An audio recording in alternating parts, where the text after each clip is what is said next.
Good afternoon. I am Broward County Mayor Barbara Sharif. I am joined by Dr. Jennifer Jurado, as well as our Superintendent of the School Boards, Mr. Robert Runcie. We are here because Hurricane Irma is a very large and powerful Category 5 storm, and we do expect to have some impact from the storm beginning on Friday. Broward County officials are closely monitoring it, and we're asking that our residents do the same. At 3 p.m. today, the Broward County Emergency Operations Center partially activated in response to Hurricane Irma to complete important pre-storm activities. Those pre-storm activities include planning for an evacuation if needed, and at this time, no evacuation has been ordered for Broward County. We are finalizing shelter operations. As you know, this requires coordination with the Broward District Schools, the American Red Cross, and Broward County Sheltering. Broward County Sheltering Plan also includes 43 shelters with accommodations for up to 33,000 people. We will have more details about that on Wednesday before sheltering operations are expected to begin on Thursday. Additionally, we also have shelters that can accept and that are animal friendly. And so for those who are calling, we do have animal friendly shelters that will be opening as well on Thursday. We're working to ensure that our most vulnerable residents, including those with special needs, have a sheltering plan. Those who have special needs should be dialing the 954-831-4000 number. Those who do not have special needs can dial 311 and they will be assigned to a shelter. Understand that shelters are a refuge of last resort and provide only very basic services. The first and best place to shelter is with family or friends and outside of an evacuation zone. If you do plan on coming to the shelter, bring everything that you need to be comfortable. Winds from Hurricane Irma are currently at 185 miles per hour. Residents should be prepared to put up shutters at the appropriate time, and again, be prepared with a family plan and supplies to last up to 3 to 5 days. Our emergency hotline is open until 5 p.m. today and will reopen at 8 a.m. tomorrow on a 24-hour-a-day, 7-day-a-week basis. Callers have already taken more than 400 calls today, and you can reach the hotline by calling 311 or 954-831-4000. If you plan on traveling to or from Fort Lauderdale Hollywood International Airport or Port Everglades, please check with your airline or cruise line to make sure that your travel plans are still in place. The Greater Fort Lauderdale Convention and Visitors Bureau is working closely with the port and the airport officials to coordinate preparation efforts for area visitors. Broward County Transit will continue on a regular schedule until services are suspended due to tropical storm force winds. Watch the media reports for the up-to-the-minute information on public safety advisories. You can follow Broward County on Twitter at Ready Broward and subscribe to Broward County's new emergency alert, Alert Broward, or go to Facebook at Broward EMD. You can also visit our website at broward.org/hurricane. This website contains a wealth of information on how to prepare for a storm shelter and the locations. At this time, I'm going to invite Dr. Jurado up to speak in Spanish. Okay, so while we're listening in Spanish, let's go over some important information that Mayor Barbara Sharif just articulated in their own news conference. So we heard from Miami-Dade County about 20 minutes ago. Now this is Broward's time to let their citizens know what to expect. Mayor Sharif indicated there are no evacuations in order yet. She said they're finalizing shelters. They may open shelters on Thursday. She sounded pretty confident about that. And there are 43 shelters, by the way. And of course, those involve schools. We have yet to hear from the superintendent, Robert Runcie, on whether or not they're going to close schools so those shelters can be in order. Miami-Dade closed schools already. They announced a few minutes ago, Thursday and Friday, there is no school. So we're waiting to hear on Broward. But they say they're going to have shelters in place, 43 of them open on Thursday. And again, again, she reiterated the same thing that Mayor Jimenez said in Miami-Dade County. Shelter is really the last resort. You want to stay with family and friends if you're in an evacuation zone or you're afraid. And there's going to be pet-friendly shelters as well. And while we're waiting to hear what the superintendent has to say about schools in Broward County, I want to turn things over to meteorologist Brent Cameron. Brent, we heard from you about an hour ago on the 2 o'clock advisory. This thing was a 5.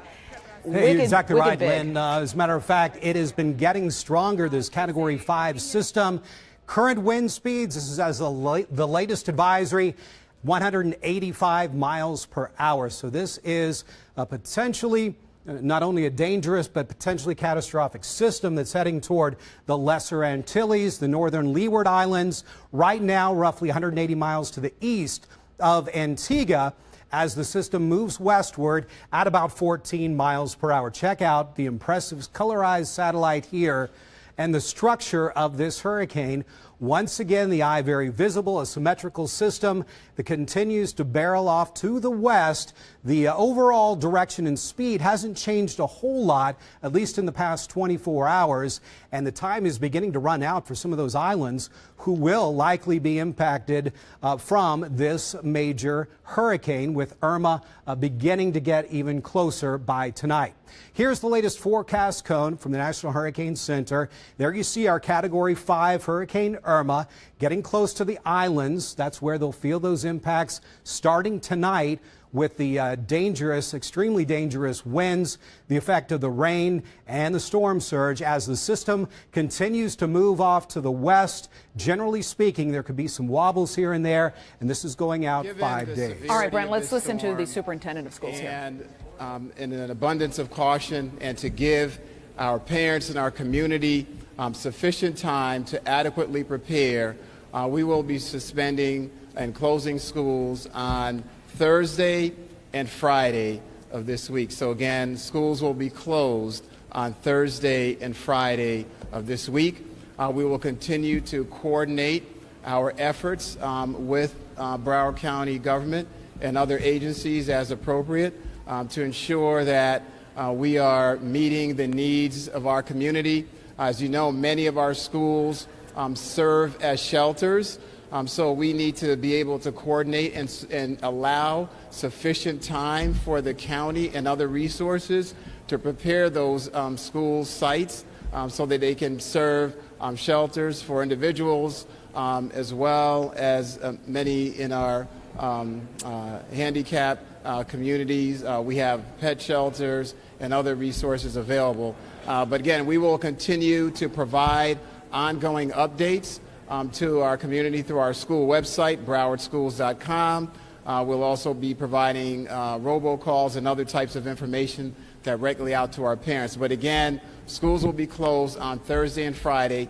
We will have some additional conversations and updates with the county to make any determination of what will happen with school activities on Wednesday. No determination has been made on that yet. At this point, we intend to have a full school day on Thursday, but again, on Wednesday. That could possibly change for afternoon activities given additional reports and updates. And again, we'll coordinate that with the county. But the long and short of it is we will be closed on Thursday and Friday to give parents, our community, sufficient time to prepare for this very, very serious storm. Thank you.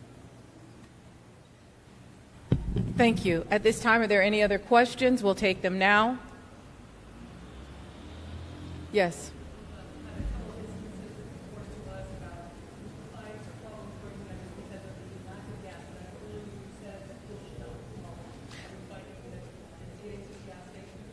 Yes, fuel should not be a problem, and yes, it should be getting to the gas stations. Right now, we are well supplied to meet all the needs of the Broward County residents, so there should be no panic.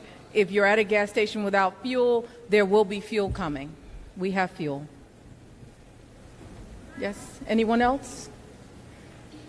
Okay, with that, we'll come back again, and we'll keep you updated. We'll let you know as the reports come in, what's going on. Okay, so there you Thank heard you so much. the most important thing probably for a lot of parents, families, and kids want to know, do we have school? Well, if you're in Broward County and you're in a public school, you do not have school Thursday and Friday, and you do not have school in Miami-Dade County as well.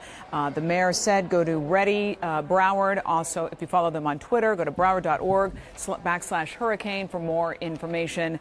Also go to browardschools.com. All right, let's go back to Brent Cameron. We spoke with him a few minutes ago. Brent, you know, a lot of people were asking me, is there any hope?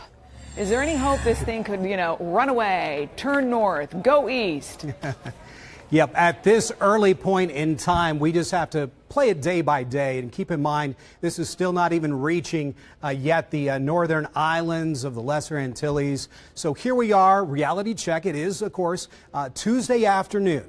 So the greatest, most earliest effects for us here in South Florida would not be until about Friday night, and then that time could be extended beyond that, well beyond the weekend, even until maybe even early next week.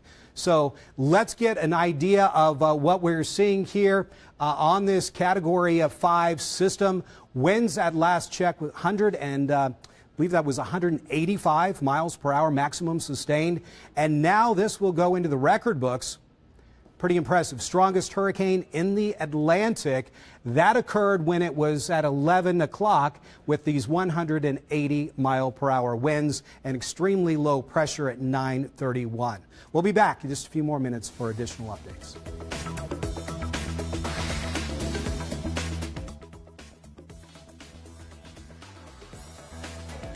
All right, Brent, before we let you go, I want to remind everybody we can track Irma on our phone. You can download our hurricane tracking map. We also want to let you know we heard from our Mayor Jimenez about an hour and a half ago. He also spoke with Superintendent Alberto Cavallo, who said there is not going to be school as well Thursday and Friday. He was looking at the 2 o'clock advisory and said that was the best thing to do to err on the side of caution. Mayor Jimenez also mentioned don't trim any trees right now. This is not the time to go out and do yard work. This is a time to actually go out and buy water and food and at least 3 to 4 or 5 days of food and water. Again, if you live in an evacuation A and B, there will be evacuations as early as tomorrow. If you're unclear if you're in an evacuation zone, go to miamidade.gov. We'll have more on this on 7 News at 4 in 45 minutes. This has been a 7 News Weather Alert. We now rejoin regularly scheduled programming.